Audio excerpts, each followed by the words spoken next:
निम्न में से किस युग्म को अर्ध स्वर कहा जाता है? यो और वो, तो यो है इसमें, फिर वो नहीं है, तो ऑप्शन नंबर ए हो जाएगा दोस्तों इसका सही उत्तर। यो और वो युग्म को अर्ध स्वर इनको कहा जाता है, ये ऋण संधि में प्रयुक्त होते हैं।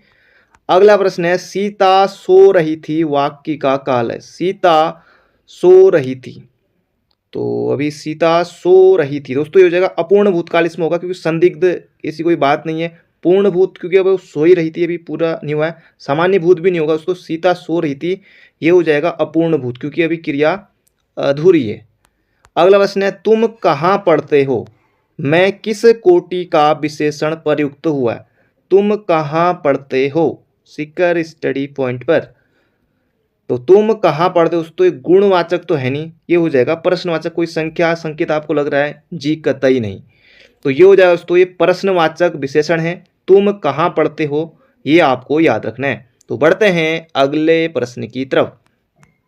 अगला प्रश्न है दोस्तों, हिंदी में वचन होते हैं, तो हिंदी में दो ही वचन होते हैं, एक वचन और बहुवचन। बिल्कुल आसान है, हिंदी में दो वचन होते हैं, एक वचन और बहुवचन। संस्कृत में तीन होते हैं। अगला प्रश्न है, कवि शब्द में कौन सी संज्ञा? कवि, कवि यानी कि कौन? सुमित्रानंदन पंत, तो वो व्यक्ति आगे, लेकिन कवि, तो कवि में दोस्तों सारे कवि आगे, ये हो जाएगा जाति। तो इन कवियों की जो है सभी की क्या है? एक जाति है। तो ये हो जाएगा हमारा ऑप्शन नंबर बी। अब द्रव्यवाचक आपको करना नहीं है, अब कवि को पता वहाँ ऑप्शन में टिक कर दिया द्रव्यवाचक, तो ऐसा आप करना नहीं है, कोई भाव भी नहीं है, ऐसा भी नहीं करना है। द्रव्यवाचक में तो घनी बेइज्जती हो जाएगी फिर। ये हो जाएगा हमारा यहाँ पर हमारा जातिवाचक। अगला प्रश्न है, अंत्यस्थ और ऊष्म वर्ण कितने हैं? अब दोस्तों चार होते हैं अंत्यस्थ और चार होते हैं ऊष्म, तो ये हो गए 8। अंत्यस्थ बोले तो यो, र, ल और वो। ऊष्म स, स और हो, तो ये हो गए ऊष्म हमारे। तो ये हो जाएगा दोस्तों 8 होते हैं। अगला प्रश्न है, निम्न में से कौन सी बोली पूर्वी हिंदी के अंतर्गत नहीं आती है? अवधी, बघेली, छत्तीसगढ़ी। तो ए बी सी पूर्वी हिंदी की है, तो मगही दोस्तों ये हो जाएगा हमारा बिहारी हिंदी की बोली है। अब दोस्तों ये आपको बिल्कुल रट चुके होंगे वैसे भी। अगला प्रश्न है, और यहाँ पर बहुत से बच्चे गलती करेंगे, देखते हैं किसकी तैयारी कितनी है। अब जिसका दोस्तों गलत होगा कमेंट बॉक्स में जरूर से बताइएगा। इसमें बहुत से बच्चे गलती करेंगे, कौन सा? इसमें देखिए शुद्ध पूछा है, मूल्यवान, ब्रह्म, पृथक, क्लिष्ट। दोस्तों इसमें शुद्ध पूछा है, इसका सही उत्तर हो जाएगा पृथक। किस किस का गलत हुआ जल्दी से बताइए? पृथक दोस्तों ये इसमें सही है। अब आप कहेंगे कि ये मूल्यवान भी तो सही लिखा है। जी दोस्तों सही तो लिखा है, पर एक गलती है यहाँ पर मूल्यवान में हलंत की, तो यहाँ पर इस तरह से दोस्तों हलंत होना चाहिए था, ये मूल्यवान तब सही होता। किलिष्ठ हो गया दोस्तों, ये किलिष्ट होता है ना कि ठो, इतना अंतर है। ब्रह्म दोस्तों नहीं ब्रह्मा, ये आ की मात्रा यहाँ पर लगाने भूल गए। तो अब दोस्तों ये ब्रह्मा सही है, मूल्य सही है, ये क्लिष्ट सही है, अब पृथक भी। अब दोस्तों ये चारों के चारों हमारे सही हो गए हैं। अगला प्रश्न है, तरणी के ही संग तरंग में तरणी डूबी थी हमारी ताल में, इसमें प्रयुक्त अलंकार है। अब देखिए दोस्तों तरणी, तरणी, तो यहाँ पर दो तरणी है ना, तो तरणी का प्रयोग यहाँ पर दो बार हुआ है। पहली तरणी बोले तो सूर्य, दूसरी तरणी बोले नाव, तो दो बार दोस्तों यहाँ आया है। ये हो जाएगा कनक कनकते सौगुनी, ये हो जाएगा फिर यमक। तो इसका सही उत्तर हो जाएगा हमारा ऑप्शन नंबर बी। अगला प्रश्न है, यदि इस रोग को आरंभ में ही काबू न किया गया तो यह संक्रामक हो जाएगा, आक्रामक हो जाएगा, अभिक्रामक हो जाएगा, अतिक्रामक। तो दो ऑप्शन काम के नहीं, अक्रामक दोस्तों नहीं करना, अक्रामक बल्लेबाज, ये हो जाएगा संक्रामक। ऑप्शन नंबर ए बिल्कुल आसान है। अगला प्रश्न है, शुद्ध वाक्य का चयन कीजिए, इसमें भी बहुत से बच्चे गलती करेंगे। तीन दोस्तों अशुद्ध हैं, केवल एक इसमें शुद्ध है। आज घोड़ा दौड़ भी होगी, मेरे लिए गणित कठोर विषय है। बताओ कठोर विषय है। बाण अस्त्र और बंदूक शस्त्र है, गरीबों के लिए निशुल्क शिक्षा की व्यवस्था है। तो शुद्ध वाक्य दोस्तों ये हो जाएगा, गरीबों के लिए निशुल्क शिक्षा की व्यवस्था है, ऑप्शन नंबर डी। तो इन तीनों में गलती क्या है? आज घोड़ा दौड़ कतई नहीं होता है, घोड़ा दौड़ दोस्तों नहीं होना चाहिए था, यहाँ पर होना चाहिए था घुड़दौड़। घोड़ा दौड़ नहीं घुड़दौड़ आपने सुना होगा। मेरे लिए गणित कठोर, अब कठोर दोस्तों ये कठोर क्या? कठोर साबुन, कठोर दोस्तों नहीं कठिन होना चाहिए था, है ना, कठिन होना चाहिए था, कठोर नहीं। अब ये देखिए बाण, अस्त्र और शस्त्र, बहुत से बच्चे अस्त्र और शस्त्र, तो आज मैं इन दोनों का आपको जोड़ बता देता हूं कि अस्त्र और शस्त्र आपको कैसे याद रखने। जो दोस्तों फेंक कर चलाए जाने वाला हथियार, वो होता है हमारा फेंक कर चलाए जाने वाला हथियार, उसे कहते हैं अस्त्र। और हाथ में पकड़कर चलाए जाने वाला हथियार वो होता है शस्त्र। तो दोनों मोहजबानी याद रखिए। यहाँ पर दोस्तों जो अस्त्र है ये हो जाएगा बाण और शस्त्र हो जाएगा बंदूक, क्योंकि बंदूक हाथ में चलाते हैं, और शस्त्र हो जाएगा बाण। तो ये आपको शस्त्र हो जाएगा बंदूक और अस्त्र हो जाएगा बाण। तो ये पढ़ते हैं अगले प्रश्न की तरफ। इसका सही उत्तर हो जाएगा ऑप्शन नंबर डी, गरीबों के लिए निःशुल्क शिक्षा की व्यवस्था है। अगला प्रश्न है, सरल या साधारण वाक्य किसे कहते हैं? जो छोटा हो, जिसका अर्थ सरलता से समझ में आ जाए, जिसमें एक कर्ता और अनेक क्रिया हो, या जिसमें एक उद्देश्य, एक विधेय और एक ही क्रिया हो। दोस्तों इसका सही उत्तर हो जाएगा ऑप्शन नंबर डी वाला, जिसमें एक उद्देश्य, एक विधेय और एक ही क्रिया हो उसे कहते हैं सरल वाक्य, साधारण वाक्य। ये हो जाएगा हमारा ऑप्शन नंबर डी। अगला प्रश्न है, गुणाकेश का संधि विच्छेद। गुणाकेश, गुणा का धनीस, गुणा का धनीस ऑप्शन नंबर सी। संधि कौन सी दोस्तों? गुण संधि। गुण संधि इसमें बनेगी, स्वर संधि का ही भेद है गुण संधि। तो इसका सही उत्तर होगा दोस्तों ऑप्शन नंबर सी। गुणधन आकेश नहीं करना है, गुणाधन केस सीधे सीधे भी नहीं करना है, गुणा का धन ईस। अगला प्रश्न है, उत से निर्मित शब्द है। उत, उत धन चारण, उच्चारण। तो इसका सही उत्तर हो जाएगा सी। कौन सी संधि उच्चारण में? व्यंजन संधि। तो उत से दोस्तों, उत इसमें उपसर्ग है, ये आपको याद रखना है। जैसे अवकाश है तो अवकाश में उपसर्ग है, अपकार में अप उपसर्ग है, अध्ययन में अधि, अध्ययन में अधि उपसर्ग है। तो ये भी लगे हाथ याद रखिए।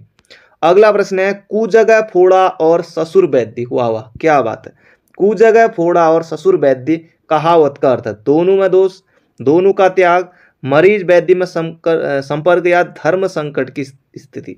अब दोस्तों जब धर्म संकट की स्थिति होगी तभी तो होगा कुजगह फोड़ा और ससुर वैद्य। तो इसका सही उत्तर हो जाएगा हमारा ऑप्शन नंबर डी।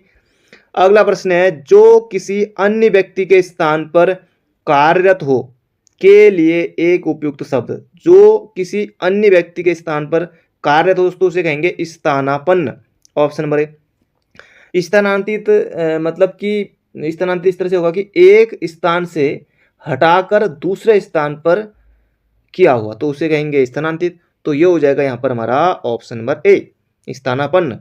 अगला प्रश्न है, अनेकार्थी शब्द अब्ज के लिए गलत विकल्प का चयन कीजिए। अब्ज बोले तो दोस्तों, अब्ज पहले अब्ज यानी बोले तो कमल, तो कमल यहाँ पर है नहीं। अब्ज का दोस्तों अनेकार्थी यहाँ पर पूछा गया। अब्ज बोले तो शंख, चंद्रमा, कपूर, कमल, ये सभी दोस्तों होते हैं। मेघ यहाँ पर नहीं होगा, अब्ज का मेघ दोस्तों नहीं होगा, ऑप्शन नंबर सी। अगला प्रश्न है, हिंदी का हमारा आखिरी प्रश्न है, इप्सित शब्द का विलोम है। इप्सित का दोस्तों क्या होगा? अनिप्सित होगा, अभिप्सित होगा। कुत्सित, अधिष्ठित तो नहीं, अभिप्सित भी नहीं होगा। तो इप्सित का दोस्तों विलोम हो जाएगा यहाँ पर हमारा अनिप्सित। ऑप्शन नंबर ए हो जाएगा इसका बिल्कुल बिल्कुल सही उत्तर। अगला प्रश्न है, यहाँ से शुरू होती है दोस्तों हमारी उत्तराखंड। चंद्रशिला नामक स्थान प्रसिद्ध स्थान स्थित है। तो चंद्रशिला दोस्तों ये हो जाएगा रुद्र प्रयाग में है चंद्रशिला। तो इसका सही उत्तर हो जाएगा यहाँ पर हमारा ऑप्शन नंबर ए। चंद्रशिला दोस्तों कहाँ है? ये है रुद्र प्रयाग में। तो सीधे सीधे याद रखिएगा। अगला प्रश्न है, किनके द्वारा जापानी वेंजो व टाशीकीटो यंत्रों में संशोधन विचित्र वेला नामक वाद्य यंत्र बनाया। तो विचित्र वेला दोस्तों परीक्षा में आपने पढ़ी है, तो इनका नाम भी आपको याद होगा, धरणीधर चंदोला। तो इन्होंने दोस्तों बनाया था विचित्र वेला नामक वाद्य यंत्र। रणवीर सिंह बिष्ट चित्रकार से इनका संबंध है। मौलाराम ने दोस्तों गढ़गीता संग्राम नाटक लिखा। गणराज वंश काव्य ये भी निका है। अगला प्रश्न, अंगूर की बेटी सोना सोना गुरु दक्षिणा किसकी रचना है? अंगूर की बेटी, तो ये हो जाएगा दोस्तों गोविंद बल्लभ पंत। ये दोस्तों गोविंद बल्लभ पंत, जिनको कि भारत रत्न मिला था 1957 में, पंडित गोविंद बल्लभ पंत वो वाले दोस्तों नहीं है। ये गोविंद बल्लभ पंत ये भी होने को अल्मोड़ा से हैं। ये दोस्तों साहित्यकार वाले हैं। एक गोविंद बल्लभ पंत और हैं वो बागेश्वर के हैं। मतलब न जाने कितने गोविंद बल्लभ पंत होंगे। लेकिन गोविंद वल्लभ पंत का नाम आए तो पंडित गोविंद वल्लभ पंत उनका नाम जरूर से आता है सबसे पहले। तो इन्हीं की रचना याद रखेगा, परीक्षा में भी आपको मिल जाएगा।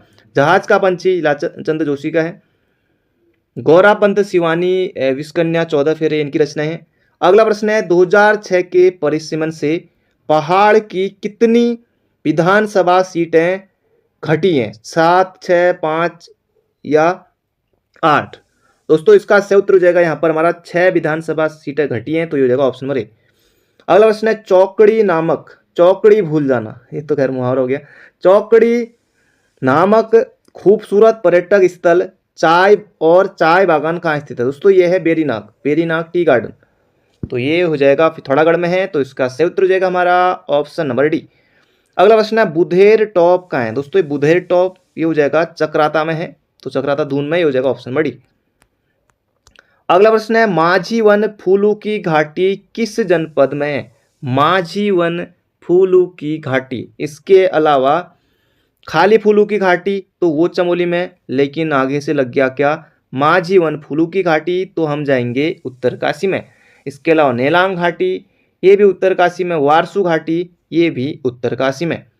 अगला प्रश्न है द इंडिया कल्चरल सेंटर की स्थापना कला प्रेमी उदय शंकर ने कहाँ, उदय शंकर द्वारा कहाँ की गई? दोस्तों ये की गई अल्मोड़ा में, अल्मोड़ा में।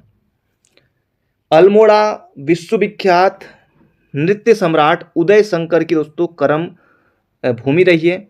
उन्होंने दोस्तों अल्मोड़ा में 1938 में the Uday Shankar culture centre की स्थापना की थी। ये दोस्तों 1938 से लेकर 1943 तक इस सेंटर को उदय शंकर ने चलाया था, तो ये आपको बिल्कुल याद रखना है। फिर बाद में दोस्तों 2002 में आपने पढ़ा होगा कि उदय शंकर संगीत एवं नृत्य अकादमी की स्थापना होती है अल्मोड़ा में 2002 में एपीजे अब्दुल कलाम साहब के द्वारा की जाती है, तो इसका सही उत्तर दोस्तों ये अल्मोड़ा में है। अगला प्रश्न है अस्कोड वन्यजीव विहार स्थित है दोस्तों पिथौरागढ़ में है। इतनी बार आपको रट गया होगा, ये 1986 में स्थापना हुई थी, कल भी हमने इसे देखा था। 600 वर्ग किलोमीटर में फैला हुआ है। अगला है हिमालय का इतिहास मदन चंद्र भट्ट, कुमाऊं का इतिहास बद्रीनाथ पांडे, बाकी अजय रावत आपकी बुक आप बुक पढ़ते होंगे। अगला प्रश्न है जब तौली बोगी तब आई अकल लोकोक्ति में किसका महत्व बताया गया है? पराक्रम, समझ, समय। दोस्तों कहते हैं ना समय और समझ एक साथ नहीं आती, लेकिन यहाँ पर क्या होगा जब तौली बोगी तब आई अकल लोकोक्ति में मतलब समय का यहाँ समय की यहाँ पर बात की गई है, वक्त की बात की गई है, तो जगह ऑप्शन नंबर डी। अगला पेशावर कांड में चंद्र सिंह गढ़वाली की पैरवी किसने की थी? तो बैरिस्टर मुकुंदीलाल ने की थी, याद रखेगा। पेशावर कांड 23 अप्रैल 1930 को दोस्तों ये घटित हुआ था। बद्रीदत्त पांडे ने दोस्तों श्रीदेव सुमन की मृत्यु की जांच दोस्तों जो कमेटी बनी थी, तो उसमें दोस्तों बद्रीदत्त पांडे की महत्वपूर्ण भूमिका थी। इसका से उत्तर हो जाएगा यहाँ पर हमारा बैरिस्टर मुकुंदीलाल। अगला प्रश्न है दुग्गलविट्टा, प्रसिद्ध दुग्गलविट्टा नामक पर्यटन स्थल किस जनपद में? दोस्तों ये बुग्याल भी है और ये हमारा एक पर्यटक स्थल भी है, तो ये हो जाएगा रुद्रप्रयाग में है, ऑप्शन नंबर बी हो जाएगा इसका बिल्कुल सही उत्तर। अगला प्रश्न है पश्चिमी रामगंगाओं गगास नदी के संगम पर स्थित है। सतपुली दोस्तों पौड़ी में है, यहाँ पूर्वी नया नदी बहती होगा नहीं। नाचनी मिलन पिथौरागढ़ में है, तो ये तो होगा नहीं। ये हो जाएगा दोस्तों भैकियासेड़ अल्मोड़ा, पश्चिमी रामगंगा और गगास नदी के ये संगम पर है। अगला प्रश्न है चार धाम हेतु बायोमेट्रिक पंजीकरण शुरू किया गया। तो चार धाम यात्रा दोस्तों आपने जरूर की होगी, तो चार धाम यात्रा हेतु बायोमेट्रिक पंजीकरण दोस्तों जब ये कब शुरू हुआ था ये आपको बताना। ये हुई थी दोस्तों जब केदारनाथ आपदा आई थी उसके बाद से 2014-15 से। ऑप्शन नंबर ए होगा हमारा इसका बिल्कुल सही उत्तर। अगला प्रश्न है दोस्तों यहाँ पर चार नृत्य दिए हुए हैं। बाजूबंद नृत्य परिणय गीत बिल्कुल सही है। खुदेड़ ऋतु संबंधी गीत है, ये भी सही है। तांदी नृत्य संबंधी लोकगीत है, तीनों सही है, तो इसका सही उत्तर हो जाएगा हमारा ऑप्शन नंबर सी। अगला प्रश्न है सुमन वर्मा है। अब दोस्तों परीक्षा वाणी में इस तरह से दिया है सुमन वर्मा जौनसारी बावरी हिमांचली गायिका है, लेकिन यहाँ पर जौनसारी भी है हिमांचली भी है और जो बावरी होता है वो भी है, लेकिन गढ़वाली कुमाऊनी तो नहीं, दो ऑप्शन गए। लेकिन दोस्तों यहाँ पर आप जौनसारी कर सकते हैं। सुमन वर्मा जैसे आपने रेशमा सा, ये दोस्तों क्या है जौनसारी गायिका है रेशमा सा। और इसके अलावा शांति वर्मा, ये भी क्या है, जौनसारी गायिका हैं। तो इसका सही उत्तर हो जाएगा ऑप्शन नंबर ए। अगला प्रश्न है, राज्य में कंडक मेला आयोजित किया जाता है। दोस्तों ये कंडक मेला ये लगता है कहाँ, उत्तर काशी में। तो ऑप्शन नंबर सी होगा हमारा बिल्कुल बिल्कुल सही उत्तर। अगला प्रश्न है, जौनसारियों में ब्राह्मण और राजपूत किस वर्ग में आते हैं। दोस्तों ये आते हैं खसास वर्ग में। जौनसारी समाज दोस्तों 3 वर्गों में बटा है, जैसे कि खसास, कारीगर व हरिजन खसास। तो ये हो जाएगा यहाँ पर हमारा खसास वर्ग, ऑप्शन नंबर सी। जौनसारी समाज दोस्तों ये पितृसत्तात्मक है। अगला प्रश्न है, केदारनाथ में स्थित आदि गुरु शंकराचार्य की मूर्ति किस मूर्तिकार द्वारा बनाएगी। अच्छा क्वेश्चन है, अच्छा क्वेश्चन है दोस्तों। अरुण योगी राज के द्वारा ये बनाई गई थी, केदारनाथ में स्थित आदि गुरु शंकराचार्य की मूर्ति। तो ये आपको याद रखना है, ऑप्शन नंबर सी होगा हमारा बिल्कुल बिल्कुल सही उत्तर। तो बढ़ते हैं दोस्तों अगले प्रश्न की तरफ। अगला प्रश्न है, ऑल वेदर रोड योजना के तहत कितने राष्ट्रीय राजमार्गों का उन्नयन किया जा रहा है। दोस्तों ये किया जा रहा है 5। ऑप्शन नंबर सी होगा इसका बिल्कुल सही उत्तर है। 4 धाम राजमार्ग विकास योजना का शुभारंभ दोस्तों हुआ था कब, 27 दिसंबर 2016 को। उद्देश्य यही था कि 4 जो धाम है हमारे, जो चारों धामों हैं, यहाँ तक ऑल वेदर रोड बनाना इसका उद्देश्य था। अगला प्रश्न है, Nanda Devi centre of excellence for handloom and natural fibre स्थापित है। परीक्षावाणी पढ़ी है तो उत्तर आप दे पाएंगे दोस्तों। ये कहाँ है दोस्तों, ये हो जाएगा अल्मोड़ा में, अल्मोड़ा में है, ऑप्शन नंबर बी। अगला प्रश्न है, राज्य सरकार द्वारा वरिष्ठ नागरिक भरण पोषण तथा कल्याण अधिनियम 2007 को राज्य में लागू किया गया। अच्छा क्वेश्चन है दोस्तों, ये 2011 में लागू हुआ था, 2008 नहीं करना है। और राज्य सरकार द्वारा वरिष्ठ नागरिक भरण पोषण तथा कल्याण अधिनियम 2007 को 2011 में दोस्तों लागू किया गया। अगला प्रश्न है, सन 2020 में राज्य में 2020 का पद्म श्री सम्मान दोस्तों एक तो दिया गया था योगी एरन और एक कल्याण सिंह रावत मैती को। तो ए और बी दोनों इसका सही उत्तर होगा। अनूप सिंह को दोस्तों, अनूप शाह को नैनीताल के हैं, इनको मिला था 2019 में पद्मश्री। तो ये भी आपको याद रखना है। 2022 के दोस्तों आप बताएंगे कमेंट बॉक्स में। इसके अलावा 2021 के दोस्तों कौन कौन है, एक तो हैं भूपेंद्र कुमार संजय और प्रेमचंद्र शर्मा। 2022 के आपको बताने हैं कमेंट बॉक्स में। राज्य गठन के समय तहसीलों की संख्या कितनी थी दोस्तों, कल ही हमने देखा था। तो इसका सही उत्तर हो जाएगा 49 तहसीलें थी राज्य गठन के समय। ऑप्शन नंबर ए हो जाएगा इसका बिल्कुल बिल्कुल सही उत्तर। वर्तमान में दोस्तों 110 तहसीलें हैं। ब्लॉक कितने हैं, तो 95 हैं।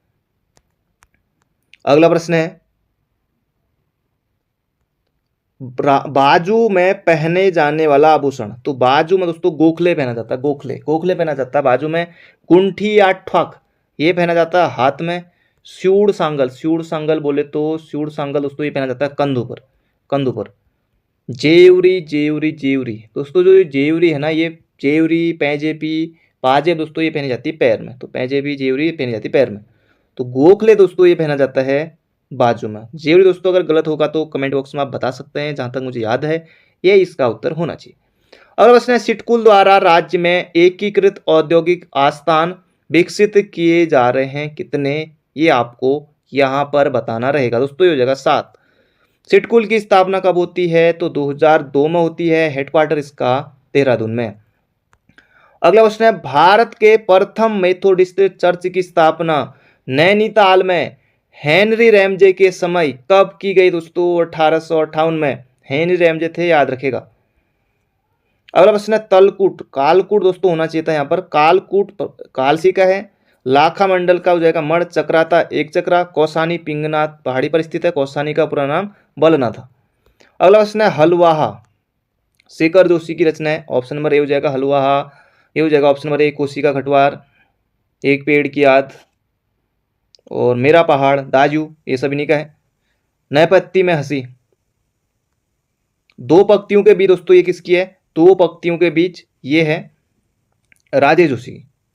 अगला प्रश्न है, एवलांच पर्वत श्रेणी स्थित है दोस्तों, ये है हमारा ऑप्शन नंबर बी चमोली में है एवलांच पर्वत श्रेणी, ऑप्शन नंबर बी।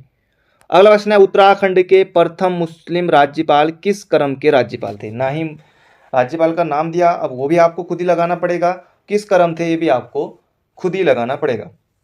तो पहले नंबर पर आए दोस्तों कौन से, सुदर्शन सुरजीत, सुदर्शन, सुरजीत, BL जोशी, मार्गेट अल्वा, अजीज कुरैशी। तो 5वें नंबर के आ रहे हैं ऑप्शन नंबर सी। फतेह प्रकाश नामक रचना किसकी है? दोस्तों जो फतेह प्रकाश नामक रचना है ये है रतन कवि की। तो ऑप्शन नंबर सी हो जाएगा दोस्तों इसका बिल्कुल सही उत्तर। तो ये भी आपको याद रखना है। जैसे कुछ दोस्तों जो परमारकालीन साहित्य जैसे फतेह प्रकाश रतन कवि का, इसके अलावा बृहत कौमुदी किसकी है? बृहत कौमुदी दोस्तों ये है मतीराम की। प्रेम पथिक तोताराम गैरोला की है। रामायण प्रदीप, रामायण प्रदीप दोस्तों ये किसकी है? ये है मेधाकर शर्मा की। तो ये भी आपको याद रखना है। अगला है सुगताल व झलताल। दोस्तों ये चमोली में है, तो ये जगह घाट के ऊपर है, गंगोत्री होगा नहीं, ये हो जाएगा ऑप्शन नंबर ए हमारा बिल्कुल सटीक उत्तर। अगला प्रश्न है दोस्तों, पंच केदार दिए हुए हैं, कहाँ किसकी पूजा होती है? दिया हुआ है मद महेश्वर नाभि की पूजा होती है, कल्पेश्वर जटा, कल्पकेश जटा, बिल्कुल सही है। केदारनाथ में पृष्ठभाग की, बिल्कुल सही। तुंगनाथ में भुजाओं की पूजा होती है, ना कि नेत्र की। तुंगनाथ में भुजाओं की पूजा होती है भगवान शिव की, तो याद रखिएगा। अगला प्रश्न है, एशियाई जूनियर बॉक्सिंग चैंपियनशिप 2021 में रोहित चमोली ने भारत का पहला स्वर्ण पदक दिलाया, वह मूल रूप से उत्तराखंड के किस जिले के हैं? अब दोस्तों चमोली, रोहित चमोली लग तो रहा होगा चमोली, लेकिन नहीं, चमोली के दोस्तों नहीं है, कच्चा खा जाएंगे आप इसमें, ये हैं टिहरी गढ़वाल के। ऑप्शन नंबर ए हो जाएगा हमारा इसका बिल्कुल सही उत्तर। अगला प्रश्न है, मदरहुड विश्वविद्यालय राज्य के किस जनपद में? दोस्तों ये है रुड़की, रुड़की बोले तो हरिद्वार, ऑप्शन नंबर डी। तो रुड़की में है, हरिद्वार में, ये आपको बिल्कुल याद रखना है। अधिनियम दोस्तों मदरहुड विश्वविद्यालय अधिनियम 2014 का है, स्थापना होती है 2015 में। सर्वाधिक व न्यूनतम जनघनत्व वाले जिले कौन से हैं? सर्वाधिक जनघनत्व हरिद्वार का है, सबसे कम जनघनत्व दोस्तों ये है उत्तरकाशी का।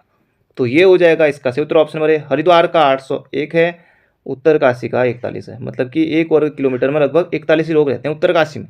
तो ये हो जाएगा हमारा ऑप्शन नंबर ए। अगला प्रश्न है, स्वामी राम पुरस्कार की स्थापना हिमालयन इंस्टीट्यूट द्वारा कब की गई? जबरदस्त क्वेश्चन है दोस्तों, ये की गई थी 2006 में। हिमालयन इंस्टीट्यूट हॉस्पिटल ट्रस्ट की स्थापना होती है 1989 में, और इसे डीम्ड विश्वविद्यालय का दर्जा दिया जाता है 2007 में, और स्वामी राम पुरस्कार की स्थापना हिमालय इंस्टीट्यूट द्वारा की जाती है 2006 में। अगला प्रश्न है, डॉक्टर RS बिष्ट को किस क्षेत्र में पद्म श्री प्राप्त हुआ? तो पुरातत्व में हुआ था, याद रखेगा ऑप्शन नंबर बी। अगला प्रश्न है, 1955 में स्थापित गोविंद बल्लभ पंत उच्च स्तरीय प्राणी उद्यान, दोस्तों ये है नैनीताल में, ऑप्शन नंबर डी होगा हमारा इसका बिल्कुल बिल्कुल सही उत्तर। अगला प्रश्न है, लोदी वंश का अंतिम शासक कौन था? तो लोदी वंश का दोस्तों अंतिम शासक था, ये हो जाएगा यहाँ पर हमारा इब्राहिम लोदी, क्योंकि दोस्तों आपने पढ़ा होगा कि बाबर और इब्राहिम लोदी के बीच 1526 में पानीपत का प्रथम युद्ध होता है, तो ये हो जाएगा इब्राहिम लोदी। सिकंदर लोदी ने आगरा शहर की स्थापना की थी, ये भी आयोग बहुत पूछता है। पहलोल लोदी, जो ये लोदी वंश है, इस वंश का संस्थापक कौन था? बोले तो पहलोल लोदी। अगला प्रश्न है दोस्तों यहाँ पर हमारा, मुगल काल में किस बंदरगाह को काबुल का मक्का कहा जाता था? तो काबुल का मक्का दोस्तों ये हो जाएगा सूरत, सूरत, ऑप्शन नंबर सी हो जाएगा दोस्तों इसका सही उत्तर। अगला प्रश्न है, निम्नलिखित में से कौन सा सुमेलित नहीं है? बाबरनामा बाबर ने लिखी, जी हाँ दोस्तों बिल्कुल सही है। हुमायूंनामा, क्या हुमायूं ने लिखी? तुजू के जहांगीरी, जहांगीर, बिल्कुल सही है। शाहजहांनामा इनायत खां, ये भी दोस्तों सही है। हुमायूंनामा दोस्तों हुमायूं की बहन ये लिखी गुलबदन बेगम ने, हुमायूं की बहन ने लिखी थी हुमायूंनामा गुलबदन बेगम ने, ये हो जाएगा ऑप्शन नंबर बी। ये वाला सुमेलित नहीं है, बाकी ये सभी सही है ना। अगला प्रश्न है, एकात्मक रचना और अध्यक्षात्मक शासन प्रणाली रूप वाले देश का एक उदाहरण है, ये है दोस्तों कौन सा? France, option number C, France. अगला प्रश्न है, निम्न में से वे दो शब्द कौन से हैं जिनका समायोजन 42वें संविधान संशोधन 1976 द्वारा संविधान की उद्देशिका में किया गया? समाजवादी, धर्मनिरपेक्ष और अखंडता, इनको दोस्तों जोड़ा गया था, तो याद रखिएगा मोहजबानी, ऑप्शन नंबर ए। अगला प्रश्न है, वर्ष 1977 में किसकी अध्यक्षता के अंतर्गत पंचायती राज की जांच करने के लिए एक सहकारी समिति नियुक्त की गई। तो 1977 में दोस्तों अशोक मेहता समिति, बलवंत राय मेहता समिति ये आई थी 1957 में। तो बलवंत राय मेहता समिति 1957 और अशोक मेहता समिति 1977। अशोक मेहता समिति ने द्विस्तरीय की मांग की थी और बलवंत राय मेहता त्रिस्तरीय, जो कि अब लागू है। अगर प्रश्न है कॉफी एक है, तो कॉफी दोस्तों एक क्या है, ये हो जाएगा यहाँ पर हमारा उष्ण कटिबंधीय झाड़ी है कॉफी। ये हो जाएगा हमारा ऑप्शन नंबर बी, कॉफी एक है उष्ण कटिबंधीय झाड़ी। अगला प्रश्न है पृथ्वी के दोनों ओर कौन से ग्रह, जबरदस्त क्वेश्चन, बिल्कुल धांसू प्रश्न है। पृथ्वी के दोनों ओर ये हो जाएगा दोस्तों मंगल और शुक्र। ऑप्शन नंबर सी हो जाएगा इसका बिल्कुल बिल्कुल सही उत्तर।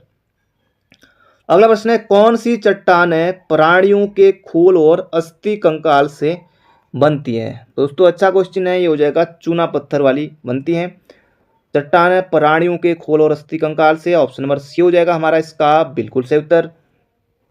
अगला प्रश्न है माउंट ब्लांक निम्न में से किस पर्वत श्रृंखला की सबसे ऊंची चोटी, एटलस, रॉकीज, एंडीज, आल्पस। दोस्तों ये हो जाएगा ऑप्शन नंबर ए आल्पस इसका सही उत्तर है। माउंट ब्लांक किस पर्वत श्रृंखला की सबसे ऊंची चोटी है, आल्पस की। अगला है कौन सा मूल अधिकार केवल भारत के नागरिकों के लिए है, जबरदस्त क्वेश्चन है। धर्म की स्वतंत्रता का अधिकार, जीवन और स्वतंत्रता का अधिकार, समानता का अधिकार, ये सभी के लिए हैं। इसका सही उत्तर हो जाएगा अभिव्यक्ति का अधिकार, ये भारतीयों केवल भारत के नागरिकों के लिए है, विदेशों को ये प्राप्त नहीं है, विदेशियों को। अगला प्रश्न है जब राष्ट्रपति और उपराष्ट्रपति दोनों पद एक साथ खाली हों तो राष्ट्रपति पद पर अस्थायी तौर पर कौन काम करता है। दोस्तों ये करते हैं भारत के मुख्य न्यायाधीश। ऑप्शन नंबर ए हो जाएगा इसका बिल्कुल सही उत्तर। ऑप्शन नंबर ए होगा इसका बिल्कुल सही उत्तर। भारत के मुख्य न्यायाधीश काम करेंगे जब राष्ट्रपति भी नहीं हो, उपराष्ट्रपति भी नहीं हो, ये हो जाएगा ऑप्शन नंबर ए। अगला प्रश्न है मुद्रास्फीति के अवधि में सबसे अधिक फायदा किसको होता है। दोस्तों ये किसको होगा, ये हो जाएगा ऑप्शन नंबर ए उद्यमी को। बिल्कुल आसान है, मुद्रास्फीति की अवधि में सबसे अधिक फायदा ये होगा उद्यमी को। अगला प्रश्न है उस रोजगार की स्थिति को क्या कहते हैं जिसमें कृषि श्रमिकों की उत्पादकता शून्य होती है। दोस्तों उसे कहते हैं परछन्न बेरोजगारी। परछन्न बेरोजगारी, अगर इसमें ये ना भी करे तो काम तब भी चल जाएगा इनकी बिना, ये हो जाएगा परछन्न बेरोजगारी। अगला प्रश्न है लोथल नामक स्थान पर निम्नलिखित सभ्यताओं में से किसका जहाजी माल घाट था। तो इसका सही उत्तर होगा दोस्तों यहाँ पर हमारा सिंधु घाटी का। तो लोथल दोस्तों ये बंदरगाह था, तो गुजरात में है, ये हो जाएगा सिंधु घाटी का, ऑप्शन नंबर बी। अगला प्रश्न है अशोक की प्रशासनिक नीति में भारी परिवर्तन किस घटना से आया। ये आया दोस्तों कलिंग युद्ध के बाद। कलिंग बोले तो उड़ीसा में है, ऑप्शन नंबर ए हो जाएगा। कलिंग युद्ध के बाद अशोक का हृदय परिवर्तन हुआ था, बौद्ध धर्म भी अपना लिया था। अगला प्रश्न है 1651 में मुगलों द्वारा बंगाल में किस स्थान पर ईस्ट इंडिया कंपनी को व्यापार करने और फैक्ट्री बनाने की अनुमति दी थी। दोस्तों ये दी थी कासिम बाजार में। ऑप्शन नंबर डी होगा इसका बिल्कुल बिल्कुल सही उत्तर। अगला प्रश्न है हिमालय 123 किसकी दोस्तों, ये किस में है, ये यहां पर आपको बताना है। दोस्तों ये है मक्के की। अगला है किस राज्य को भारत का कृषि सार कहा जाता है। तो कृषि सार दोस्तों बोले तो यूपी, क्योंकि यूपी में सबसे ज्यादा खेती होती हो जाएगा। ऑप्शन नंबर डी कृषि सार कहा जाता है यूपी को। अगला प्रश्न है भारत में डच का सबसे प्रारंभिक उपनिवेश कहाँ था। ये था दोस्तों मुसुलीपट्टनम या मछलीपट्टनम। तो ये था दोस्तों ऑप्शन नंबर बी हो जाएगा इसका बिल्कुल सटीक उत्तर। अगला प्रश्न है भारत में शेयर बाजार की कार्य प्रणाली का विनियमन निम्न में से कौन करता है। अच्छा क्वेश्चन है दोस्तों, सेबी।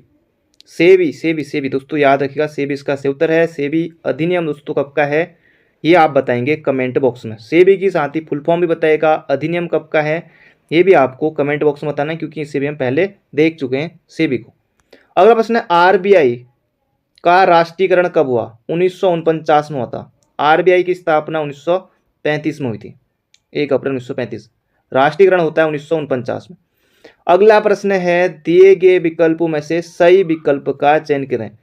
मछली दोस्तों गलफड़े दिया हुआ है मानव, तो मानव दोस्तों किससे, क्या होगा यहाँ पर, तो मछली दोस्तों गलफड़ों से सांस लेती है, तो मानव किससे लेता है, नाक से। तो फेफड़े करेंगे क्या, नहीं नहीं फेफड़े नहीं, ये हो जाएगा नाक। अगला प्रश्न है, आगे पूछा क्या वो देख लेते हैं। तो मछलियां कहाँ रहेंगी कहा है, तो यहाँ पर हमें पहुँचना है। आसमान को काला, काले को जल, जल को हरा, हरे को बादल, बादल को नीला और नीले को जमीन, जमीन को लाल। तो मछलियां कहाँ रहेंगी, तो मछली जल की रानी है, तो मछली दोस्तों जल में रहेगी। तो काले को जल कहा गया तो जल को हरा कहा गया, तो मछली रहेंगी हरे में। Option number C. कोई दिक्कत, बिल्कुल नहीं, बिल्कुल नहीं। अगला प्रश्न है, अंग्रेजी वर्णमाला में बाएं से 18वें अक्षर के बाएं 7वां अक्षर कौन सा होगा। दोस्तों अंग्रेजी वर्णमाला में ए से लेकर जेड तक, अगर आपको बिल्कुल भी नहीं आता तब आप जेड तक लिखेंगे, वरना 18वें नंबर दोस्तों ये होता है बी। बी बोले तो बायां, डी बोले दायां, तो इस तरह से ये हमारा चलता है। तो 18वें नंबर पर दोस्तों आता है हमारा आर, मोहजबानी याद रखिए। और उसके बाएं 7वें, इधर को तो दाएं हो जाएगा ना, डी लिखा है मैंने, इधर को दाएं हो जाएगा, तो इधर को आपको 7 घटा दीजिए, 18 में से 7 घटाएंगे तो ये आएगा 11। या फिर आप इससे पहले जैसे जे 10 पर आता है, जे के एल एम इस तरह से आएंगे, तो 11 में से 18 में से 7 घटा दीजिए, आर आता है 18 पर, 18 में से 7 घटाएंगे तो आएगा 11। 11 पर जे के आ जाएगा, 11 पर जे आता है 10 पर, तो बिल्कुल आसान है। निम्न में से जीएसटी का प्रकार है, तो सीजीएसटी, एसजीएसटी, आईजीएसटी दोस्तों ये जगह उपयुक्त सभी, ये सभी होते हैं। अगला प्रश्न है, उच्च क्षमता वाले लेजर प्रिंटर में निम्न में से कौन सा एक लेजर प्रकार प्रयुक्त होता है। गैस लेजर, डाई लेजर, अर्धचालक लेजर या उत्तेजदवी लेजर। तो इसका सही उत्तर हो जाएगा दोस्तों हमारा option number A, gas laser, option number A. अगला प्रश्न है, सीता अशोक की भतीजी है, सीता, तो यहां पर मैंने बना लिया सीता, तो ये मैंने लिख लिया दोस्तों सीता। थोड़ा ये पेन भी मतलब कि इसमें थोड़ा लिखने का ऐसे हो जाता है। सीता दोस्तों क्या है, ये अशोक की भतीजी है, तो ये चलो यहाँ पर मैंने लिख दिया अशोक, तो सीता दोस्तों ये एस बना दिया मैंने, ये अशोक की क्या है, भतीजी है। ये फिर गलत बन गया है, रुको, सीता ये दोस्तों अशोक हो गया है, ये इसकी भतीजी है, यानी कि इसका बड़ा भाई, यानी कि उनकी पुत्री कौन है, सीता। तो एस दोस्तों मैं यहाँ पर ला गया, ये भतीजी है। अशोक की माता लक्ष्मी है, एल लिख दिया मैंने यहाँ पर। कल्याणी लक्ष्मी की माता है, तो कल्याणी की आ गया ऊपर, कल्याणी लक्ष्मी की माता है। कल्याणी का पति कौन हो गया, गोपाल, जी लिख दिया। पार्वती गोपाल की सास है, तो अब इससे ऊपर लिखना पड़ेगा, तो यहाँ पर आएगा नहीं, तो पार्वती गोपाल की सास है। तो सीता का गोपाल से क्या संबंध है, सीता यहाँ है, तो पोती नाती दोस्तों ये देखिए, नाती तो यही हो गया, ये कौन सा, अशोक।